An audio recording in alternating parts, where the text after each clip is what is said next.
Greetings, Guardians. My name is Bife here again.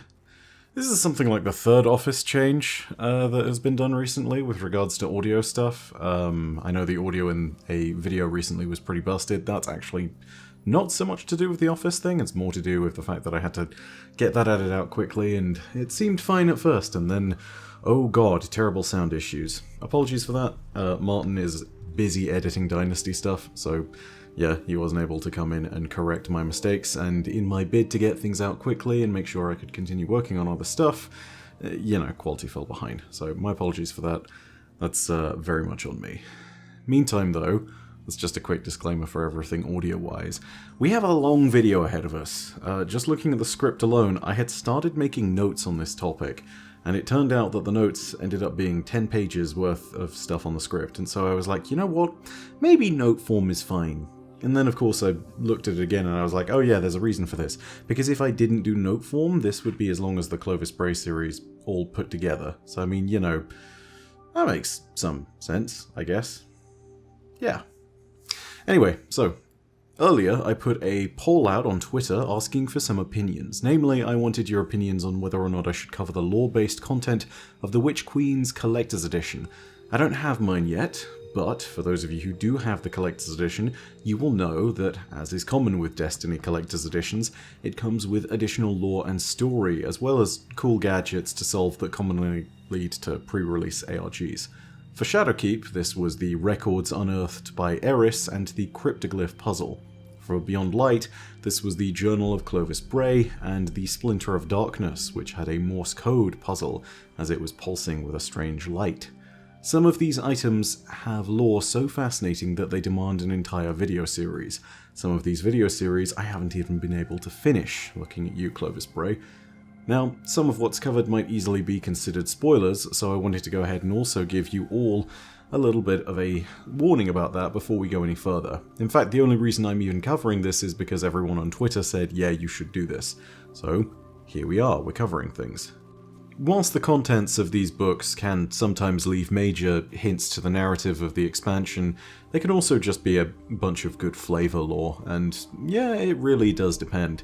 Compare, say, the Shadowkeep notes from the K1 expedition, which all but basically states that the Darkness and the Pyramid ships have a presence on the moon, which was a major hint towards what would happen in Shadowkeep. Even drawing them in mad person scrawlings, there's literally a pyramid drawn on there, in the notebook, which, yeah, no, absolutely the case, because the person in question's literally driven insane by the K1 artifact. Yeah, that was very much one of those examples of how one could consider the early lore spoilers. And then there is, say, the Taken King Collector's Edition, which was just a bunch of Cade's nebulous scrawlings, which were really influential and gave us a lot of hints as to what was going to go on in the future, but had nothing to do with the Taken King campaign at all. So I guess what I'm saying to you all is that this is your spoiler warning for the contents of this book. As a note, well, yeah, it's actually not too spoiler-filled, but if you want to go in absolutely blind, then go for it. However, if you don't mind mild notes which are somewhat related to characters in the Witch Queen expansion, I would actually recommend that you watch this video, and the reason I say that is because, to the best of my knowledge, none of the stuff being touched on here actually pertains directly to the Witch Queen, and it pertains a lot more to characters around the Witch Queen. So with that disclaimer out of the way, and with people having probably left if they are someone who cares about any kind of spoiler, I can tell you that the book revolves predominantly around Ikora and her character, and almost in no way mentions Savathun, which is really interesting. It mentions a lot of other stuff around Ikora, but yeah, it seems like it's very much a nice attachment piece, but it's something that you might be able to read without it spoiling you, so that's nice. I also wanted to go ahead and use this as a moment to refresh everyone on what the policy is for spoilers on this channel, which has remained unchanged for the last few years, ever since I took a look back at things during Forsaken and was like, yeah, we should really not do this. So, to give everyone an idea, if it's publicly released or if it's in a trailer, then yeah, it's fair game. This is something that I will cover. If it's a leak, I will not cover it. I am putting that out there so that people who do believe that covering a trailer would be a spoiler, you guys have a chance to leave. Having said that, again, good luck staying unspoiled in that case, because the trailers have been out for months in some cases, and yeah, I don't know quite what you're expecting on things. Bungie is kind of preparing for everything going on. Yeah, I don't know. That's all you do whatever you want on that one. What I'd also say is that there is some stuff I want to talk about with regards to campaign content and how that would end up being covered. I will be covering most of the core campaign content. I don't want to leave anything particularly spoiler heavy in the thumbnails, and I will be designing thumbnails to be nebulous, whilst giving everyone a vague idea. Of course, every video is going to come with a spoiler warning, and where possible and where necessary, a week after the video has been released, I will make an updated version of the thumbnail, which then will allow people to recognize that yes, a certain period of time has passed, you have had an opportunity to play through it, this is now something that you can play at your own discretion. And more so than that, I wanted to also go ahead and just say that, hey, whenever I do cover something, I'm going to give people ample time within the video to leave if they want to, with a spoiler warning at the beginning. So, yeah. The only other thing I think I'd touch on is the raid and where that lands us, because with the raid stuff, we're going to very clearly be looking at taking all of that and then maybe only giving a smaller amount of time in terms of the grace before we go ahead and make a full lore video on that. They take time as is, so it won't be out on the day of. There may be some small video content that you get, but the likelihood is that that will be the first priority when the raid has actually been finished, but not much else. I'll say this too, I feel much more confident in saying that I would launch the raid video at the beginning of the next week if possible. And the reason I say that is now we have 10 days to prep for the raid, contest mode is enabled, and it's on the weekend. Thanks to the power cap situation and everything that Bungie has changed, the raid is now a lot more accessible for everyone, and whilst before I would have gone ahead and given everybody a full week, now I'm going to go ahead and give until the end of that weekend, until I go ahead and actually start talking about it. It would have been more in the past, but now I genuinely do believe the raid is more accessible, and especially after content releases like this, it's something where the expectation to keep things unspoiled is dramatically lessened because more people are actually in the raid on day one doing the thing and finding out about it. If not, they're all watching on Twitch. So with all of that being said, yeah, this is how we're going to be doing spoilers. It's not changed dramatically, I just feel like some of the content is a lot more accessible, and we will be going ahead and doing stuff. Anyway, I'm so sorry for taking up about 6 or 7 minutes of time talking about how we're going to handle spoilers and all sorts of things, but I figured it was worth bringing all of that to your attention. So, without further ado, let's talk about the main cut and thrust of the video today, which is actually talking about the lore from the collector's edition of Witch Queen. And the lore of this all really is predominantly talking about Ikora Rey, who looks to be one of the main characters of Witch Queen going forward, and it covers the concept of how you truly know the truth, know yourself, and can know someone else. And that is really quite an important topic when Savathûn is all about lies, and I think Ikora provides a very interesting and strong foil in this series of recordings, thanks to everything that's been set up with her character. There's about 20 or so sections worth of messages that you get within the entirety of this book, and so I want to break them down section by section, and I don't want to go through all of it in full detail. So I'm going to pick out the key bits, the bits that I thought that were most important, but if you really do want all the detail, which I am not going to be able to fully summarize all of here, yeah, go ahead and actually read the thing when you get it, or find the transcript. Before I start also, I want to go ahead and thank everyone over at r/Raid Secrets for going ahead and actually compiling all of this and throwing it up there. My buddy Weston, who is also a Peasant Guard member, went ahead and grabbed me the full transcript of this that Raid Secrets had uncovered and put together, and yeah, thank you very much for all of that, because otherwise I would not be able to talk about this, because mine has not arrived, because UK shipping. Yeah. Anyway, let's go ahead and start. The book begins with a sort of prelude from Ikora and tells us that it's going to be messages from her and from the perspective of other people which really reflect on her. She gives us the impression that she's going to give us the unvarnished truth about herself, not just by telling us about herself, but also by giving us unedited accounts from third parties. The first of these messages is what we're going to jump into, and there's about 20 of them. The first is from a hidden member, the first of many hidden members. And this hidden member is called Chalco. They are mentioned in the Vesper of Radius lore tab. This is a warlock exotic.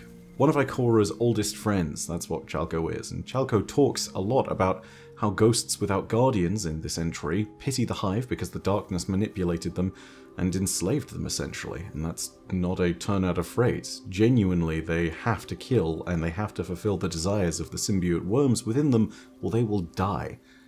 Chalco essentially comments on the idea that Ikora and they have become distant, and that at times they don't know if they actually know Ikora that well anymore.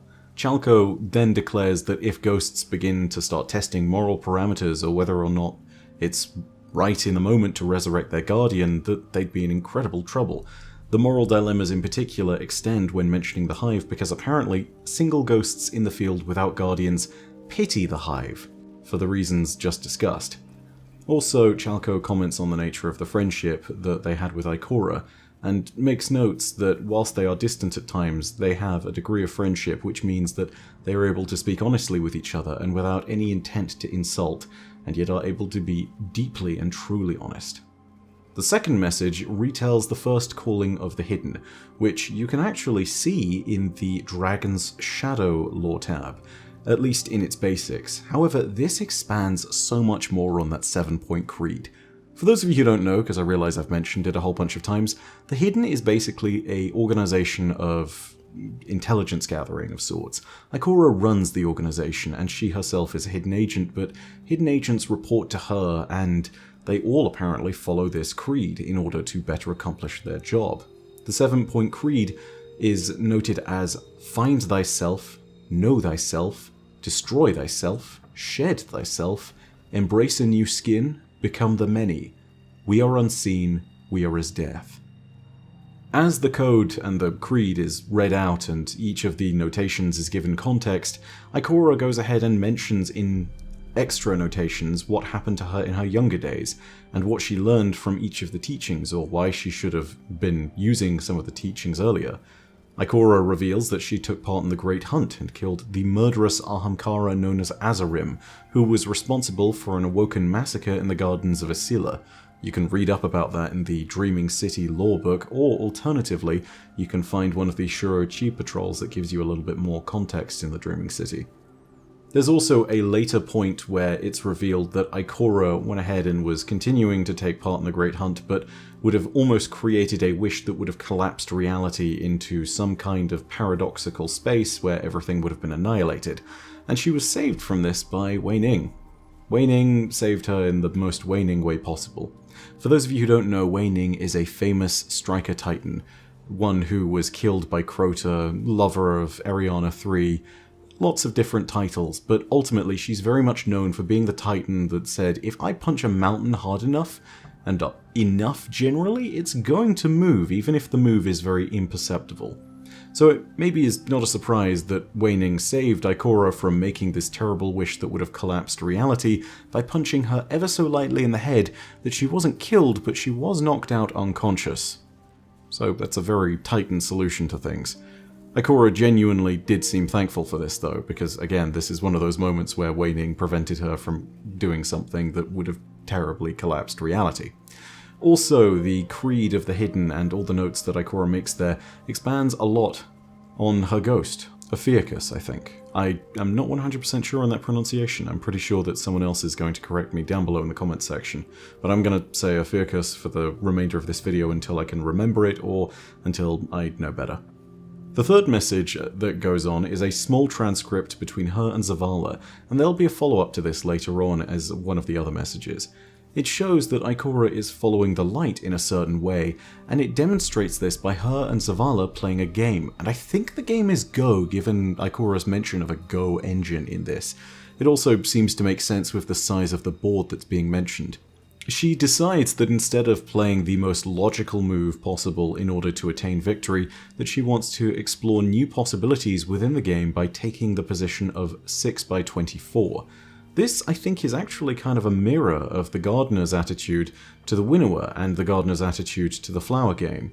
For those of you who don't know the deep lore, basically this is analogous to the earliest sort of philosophical and actual conflicts between the light and the darkness. Zavala is looking at the game and says, this is the absolute way I must play because this is the way that delivers victory. But Ikora is looking at the game and wants to know what new possibilities and new spaces can be discovered by playing in a way that is different and is not made to guarantee victory, but might arise with victory at a later date through unknown means. So Ikora is very much imitating the light in this instance. Message 4 is a series of messages from a not-so-new hidden agent designated as True-135, aka Truce, one of Shaxx's heroic fire team of 6 that defended the city at the Battle of the Twilight Gap. Previously, Truce has commented on goings-on in the outer reaches of the system, namely with the Cocytus Gateway reports and the reports on the goings-on of the Leviathan before it left the system. It appears that now Truce is leaving reports on the behavior of Stasis and how it's been getting weaker. I think it's kind of obvious when you go ahead and read this, but this is Bungie's writers literally canonizing the Stasis nerfs, which I think is kind of incredible. Truce questions whether Stasis has a mind of its own and whether the changes are designed internally by the Darkness to make it somewhat more palatable. Then there is the revisiting of the Thorn question, and Truce basically asks, does the weapon make you evil, or are you evil inherently and the weapon just kind of enables you? Truce also questions whether we can wrest Stasis free from the voice behind it, aka the voice in the darkness, whatever the entity is that was discussed aboard the Glycon. For those of you who don't know what the Glycon is, go ahead and play Presage, if you still can. I don't know if it's going to be around by the time that lots of people hear this, because, yeah, that will have been sunset. Following up immediately from Message 4 from Truce, Message 5 from Truce's Ghost gives a more scientific analysis of stasis crystals, using typical instruments that would be used for scientific analysis. The Ghost is called Cowlick, and I want you to remember what Truce said. Truce questioned whether Stasis had a mind of its own, and Cowlick maybe expands on some of that later in the notes. But the notes from Cowlick states the following. Stasis crystals aren't water-ice. Stasis creates order from chaos. Highly ordered structures can be created within stasis crystals. Stasis crystals rely on entropy for their creations, which is unsurprising given their nature as tied to darkness. There are interesting theories on the nature of stasis crystals, but there's nothing but spin foil for a paragraph or so. The crystalline structures within stasis crystals are both spatial and temporal.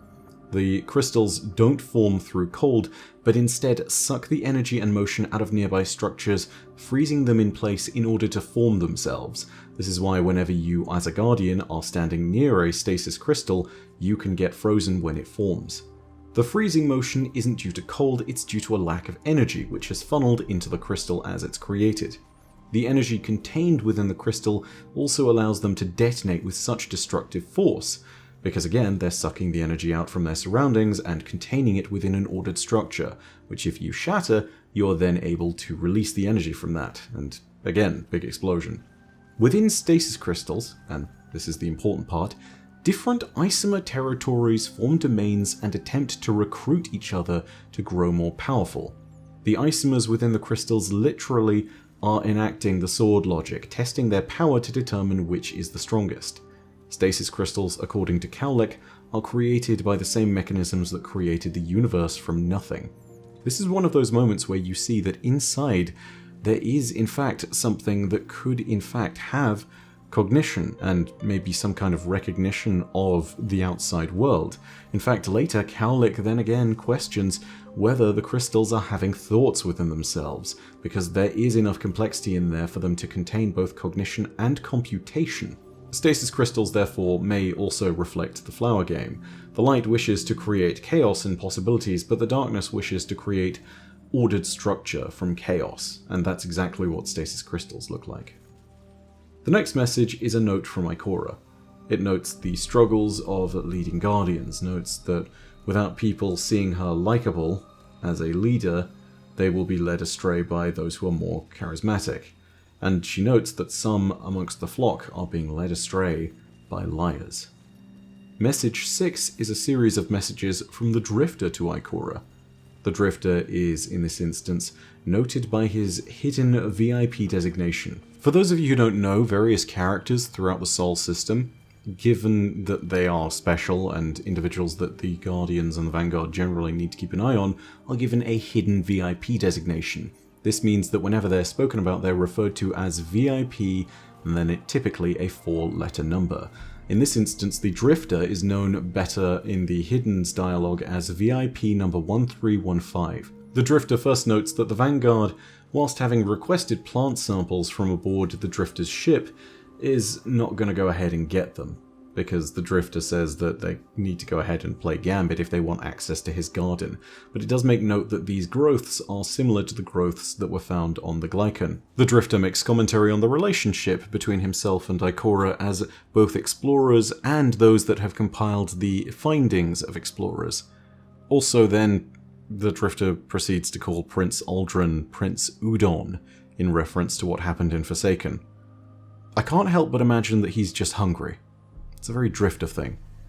Message 7 is from a relatively low-powered Guardian, which I think is called Sen Aret. I'm not sure if I'm reading the signature on the letter right there, but Sen Aret is what I'm going to call them. Sen Aret then notes that according to archaeologists, they might have been raised from a time about 13,000 years ago. It's clear from here that whilst Guardians retain no shred of their identity, have no knowledge of their past life, that they do have a knowledge base that comes from their prior life. This includes things such as language structures. This is notable in Sen Aret's letter as consistently it lacks proper language structures that you would find for someone who is a natural English speaker. But again, Sen Aret's points are often commonly well made, and even though they're a little bit odd to read, they do come across. Sen Aret's time of living means that they lack the context for what's going on around them, even more so than a normal Guardian would. Sen Aret's message is a very transparent take as to the nature of the light and the dark, and an incredibly unvarnished look at the Guardians of the Tower. Sen Aret notes that this might be because the light lacks a speaker to speak for it, while the darkness whispers to us all the time.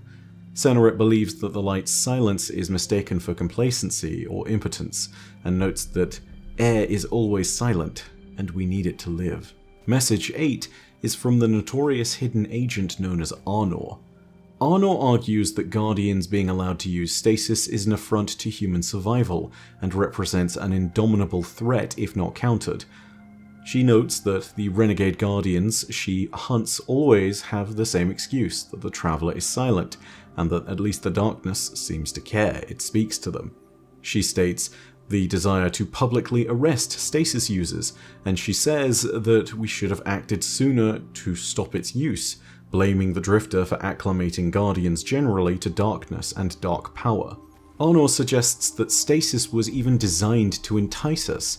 She notes that it could have been done in this way with the symmetry it holds with solar light, with the fact that it even has a sparkling, shining appearance, and maybe out of the fact that it might have invoked jealousy by being given and gifted initially to the Fallen. Arnor then questions Ikora's loyalty and commitment to the original tenets of the Traveller, as shown in the unveiling texts. She asks Ikora if she's used stasis, pointedly at that, implying that Ikora might have. Message 9 is a direct follow-up and contains communications between Ikora and Arnor that seem to be in direct response to Arnor's original message. Ikora eventually tells Arnor that she hasn't used stasis, and Ikora suggests to Arnor that we need to do what the Traveller never could to find a balance between the light and the darkness. Message 10 is a series of first and second draft book titles that clearly haven't yet been published. The titles include the following: An Exegesis of the Light, Why the Light is Not So Boring. It is natural for Guardians to prefer the new and rare, but let's be cautious about it. Everyone wanted a Yalahorn, but look what happened when you all got one. Or why mass tendencies in Guardian behavior can in retrospect be destructive. I'm not your mum, but sometimes mothers have good advice. There's a reason we switched from Edgewalker to Blade Dancer. Familiarity shouldn't breed contempt. Puppies, wheat bread, and doing what's right. Transgressive thrills and contempt for the wholesome. Why the need to commit violence in defense of life predisposes us to moral compromise by I can't find a good title, when the truth is not in the middle. Why the everyday need for compromise tricks us all into grand moral That's literally what's typed. I'm just reciting what's typed. It looks like someone's rolled a ghost on a keyboard. Guardians won't read this unless it drops from an engram anyway.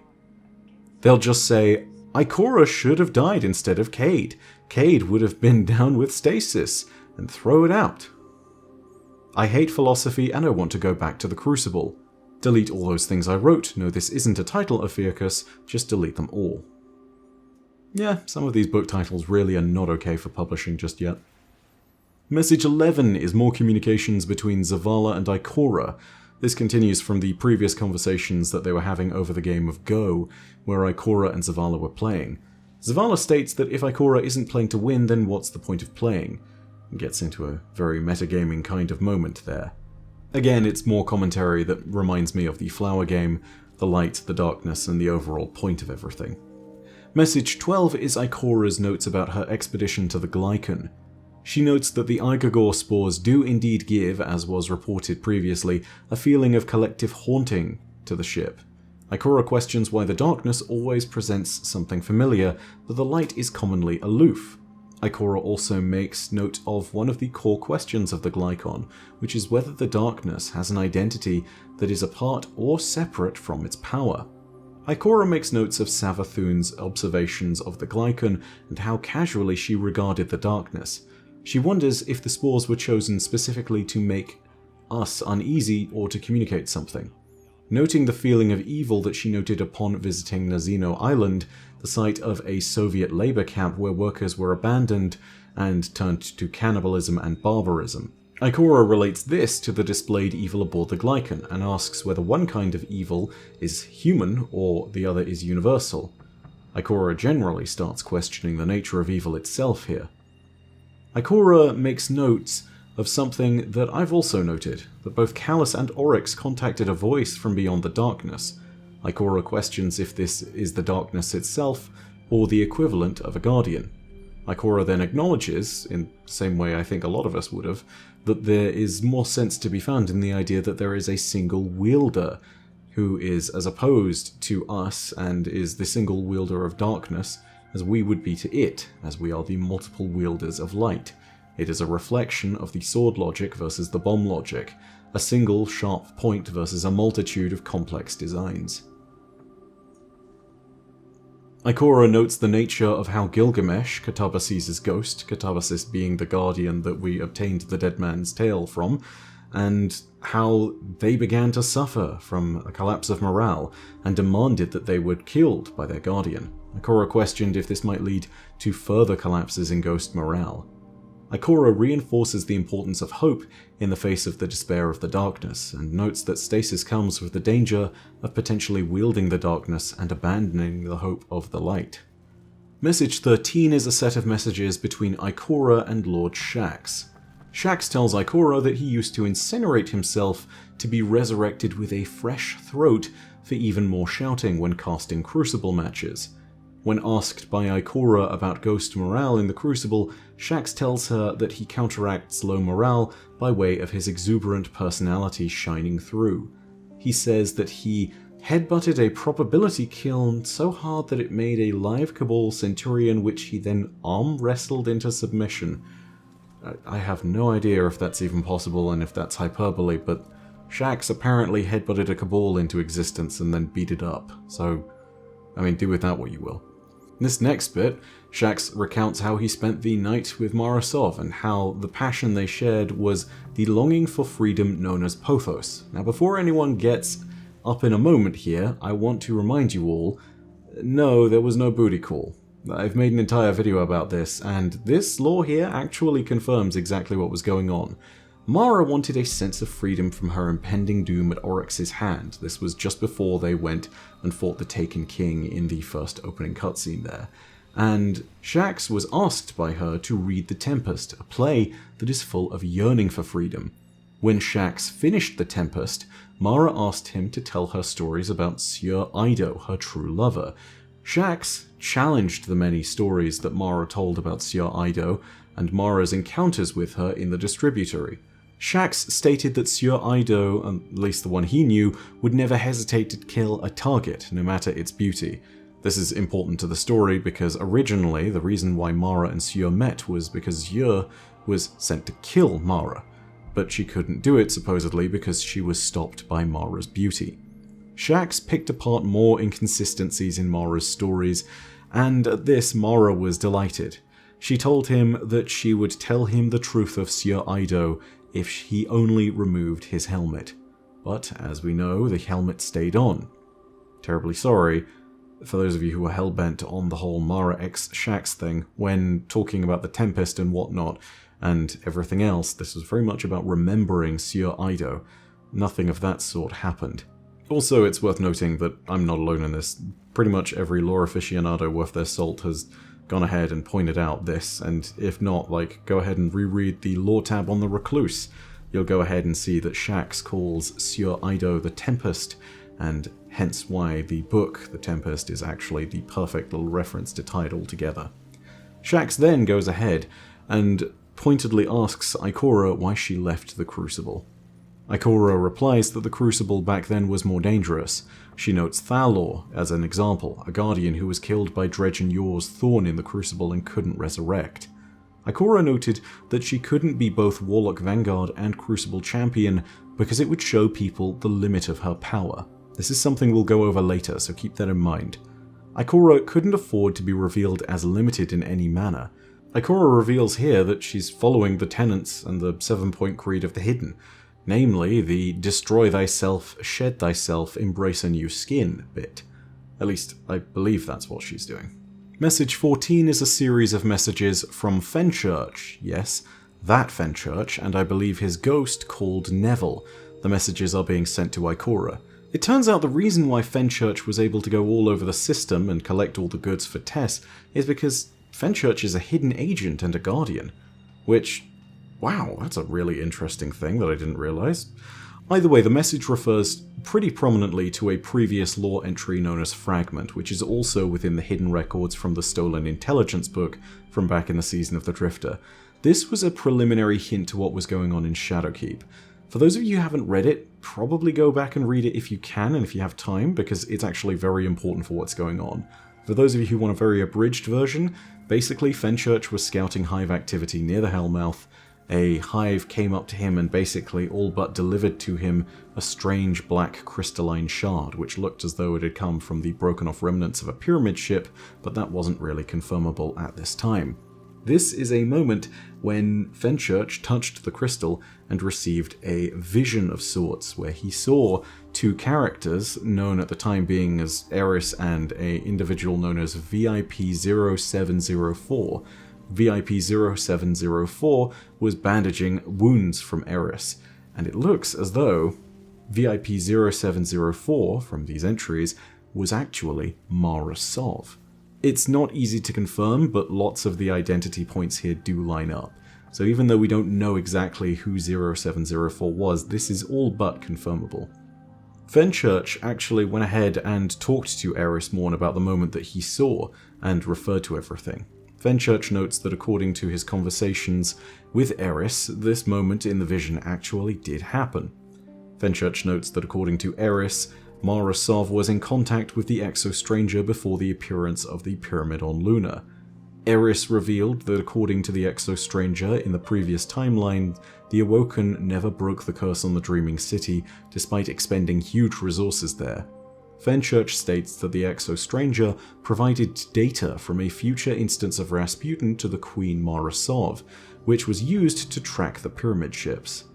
The Queen rescued Eris from Crota's throne world and swore some degree of loyalty to her given her sacrifice against Oryx. Mara was able to isolate a pyramid ship near the real astronomical body.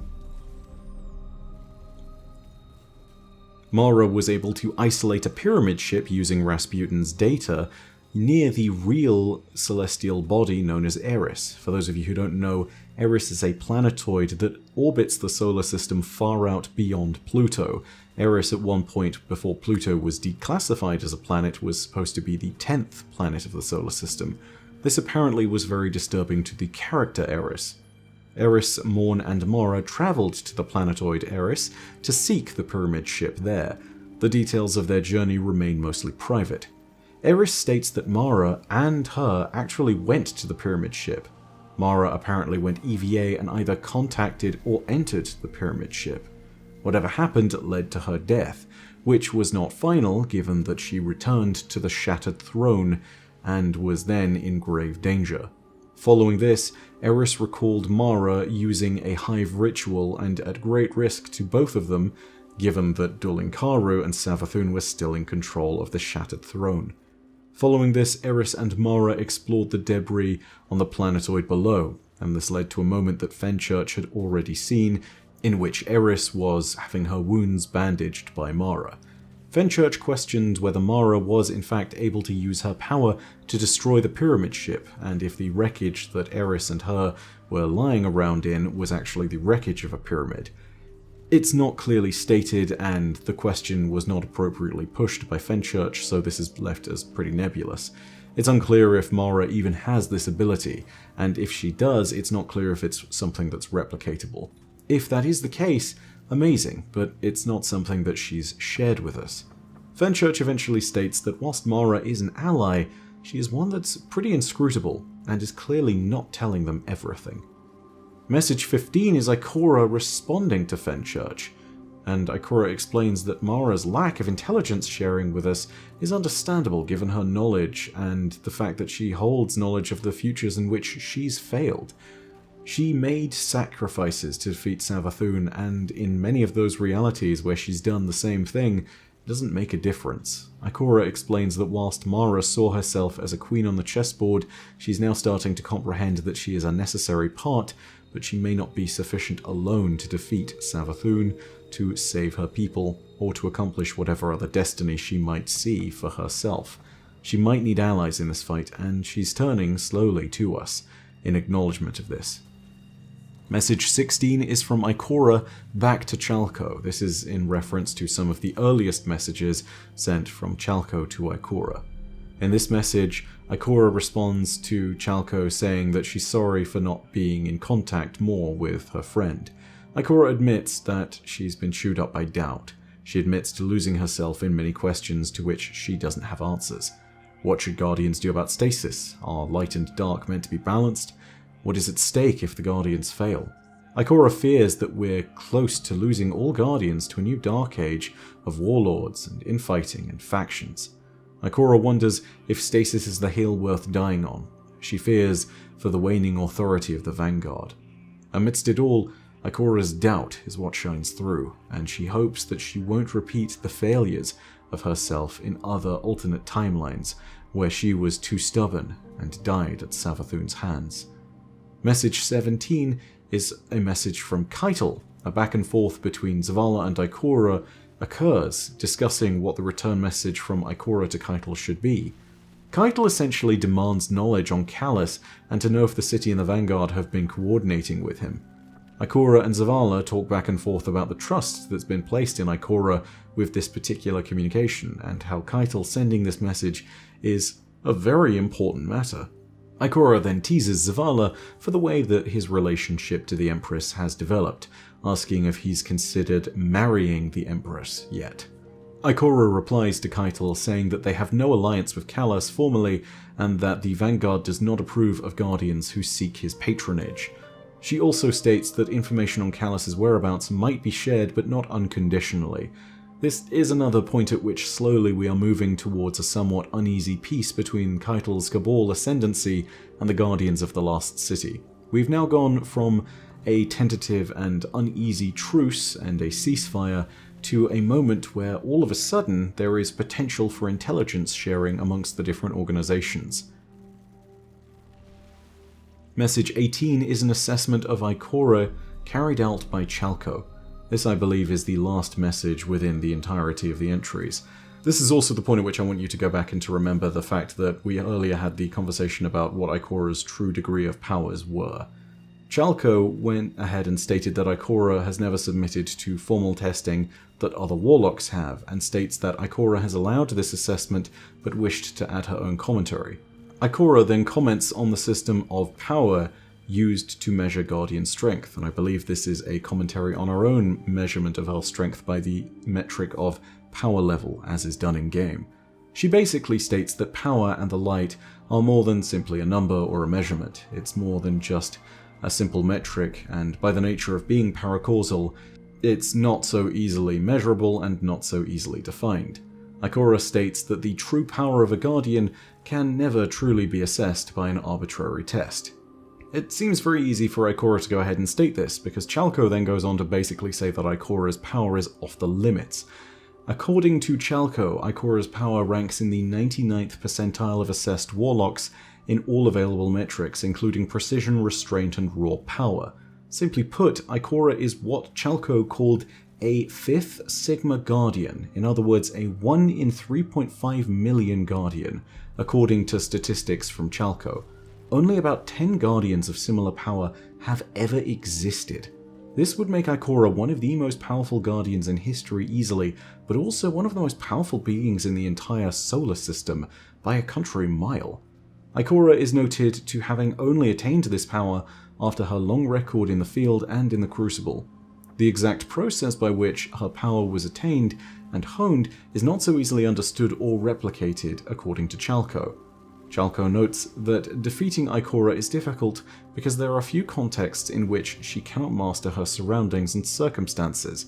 Chalco states that Ikora has lived long enough and amassed enough experience to achieve such a degree of skill that she's essentially given herself a limited degree of clairvoyance, which is pretty remarkable.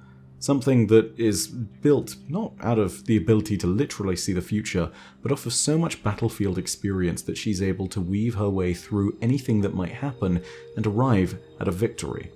Chalco notes that whilst a false path to victory might be used against Ikora, it is likely that she is able to detect the deception and therefore to avoid it. Chalco states that Ikora's only weakness is doubt, and that to defeat her, one should look to cut off her senses and then flood her with high stakes and contradictory decisions which cannot be optimized. Something that Ikora is very good at is optimizing decisions based on the data that's available to her, and as a result, when Ikora doesn't have data and is given those high stakes decisions, she is thrown into a state where she can be defeated, because the next thing that happened is something which would be fatal and paralyzing to her, which then makes Ikora turn to, as Chalco puts it, raw fury. That fury is what is predictable about her, and that apparently is what would make Ikora defeatable. So yeah, no, that's not at all the most powerful Guardian I've ever heard of. Seriously, this really makes you reevaluate everything you thought you knew about Ikora. It makes you realize that she's very deliberately been quite subtle about a lot of her power all the time. Man, makes me wonder whether she's even more powerful than Osiris, given the amount of training that she had. I mean, obviously Osiris at his peak and Ikora at her peak are two different beasts, but man, to think she might have been the more powerful one all along, even though she was his apprentice for the longest time. To this note of Chalco, that Ikora should be countered by flooding her with high-stakes decision and exploiting her doubt, Ikora goes ahead and pens a small note within the margins, saying beaten in one move, or words to those effect. And basically it's saying that Chalco does indeed know her, and this is indeed her weakness. If you're looking for some kind of story moment in Witch Queen that really does epitomize Ikora's growth or development, or what she is as a character, look for moments when Ikora has to doubt. That, I think, is going to be the key one. So, quick little addendum to all of this, Cromar got his collector's edition before I did, and whilst I'm exceedingly jealous, he has been very kind with regards to sharing some knowledge that came from it with me. So, in our communication, basically, we're going to need to give another spoiler warning here, so if you are hearing this now, be warned, get out. Again, this is a serious spoiler warning. If you don't want to discover any more that's in the Witch Queen Collector's Edition, I would highly recommend turning off, but there are more details being discovered here. So, if you're still around, basically, Cromar was able to solve the Witch Queen Collector's Edition puzzle vaguely by putting different things into the stand, I think, different items. You then need to go ahead and attune the box to a radio signal. This is what he's telling me, and I presume that this is something close to correct, because when you attune it correctly, a signal comes through and you can hear Ikora and various others talking. So to give you an idea of what Ikora says with various items that get inserted onto the board, the first thing that was noted as being said is, "Remember the first calling. Find thyself, know thyself, destroy thyself, shed thyself, embrace the new skin, become the many." Now this again is the first calling of the hidden. I believe it's called the first calling. And basically, again, this is the entire tenet by which the hidden govern themselves, and I believe the tenets by which we will try to discern what is truth and what is lies in the Witch Queen expansion. Next up, with another item being used, Ikora says, "The warlocks say ask strange questions. They say our questions shape the reality that answers them. What questions has she asked?" Not sure who she is in reference to. The obvious guess is Savathun, but there's quite a few mysterious characters out there. For all we know, this could be Mara or even Eris, but Savathun is the clear and obvious first guess. And finally, by inserting the Hive Ghost onto the board, something really incredible happens. Through the audio, you can hear a fissure, as in a Hive portal opening, and then there is some screeching of Hive magic, and then a female voice starts humming. And what is it humming? Savathun's song. The fissure then closes. Cromar couldn't quite make out which of the voices it was. I asked if it was Eris, Ikora, Mara, Savathun, and he said he couldn't quite put a voice to any one of them because the humming is not so distinct that you're able to make out someone's specific accent. So huge thank you again to Cromar for getting us that information and this little extra tidbit. I was about to throw this audio up there, and then he just messaged me, and I was like, okay, this is cool, let's go ahead and throw this in here. So big thank you again to him. Anyway, with all of that being said, I hope you really enjoyed this early look at the Witch Queen Collector's Edition and all the little tidbits of lore on this, and I realize we've now been going for almost 50 minutes. So yeah, I'm going to go ahead and wrap this up here. If you want more context, I recommend reading the book for you in full. If you want to read the book in full, I think you can find a transcript of it online at r/raidsecrets. Not exactly sure what that is, but I'll see if I can post a thread in there to see if there is something. I don't know, I'll see if I can find something. Either way, thank you very much for watching, and I hope you guys enjoy. If you did, go ahead and leave a like, and of course know that you can also leave your own thoughts down below in the comments section. If you want more Destiny content, go ahead and hit subscribe and the bell next to subscribe to turn on those email notifications. We're going to have a lot to show you over the next few days. Lots of stuff to cover, lots of stuff to do, so it's going to be very exciting. But in the meantime, as per usual, know that your viewership is quite enough for me, and that my name is Byf. Parodacia ad Astra. I'll see you, Starside.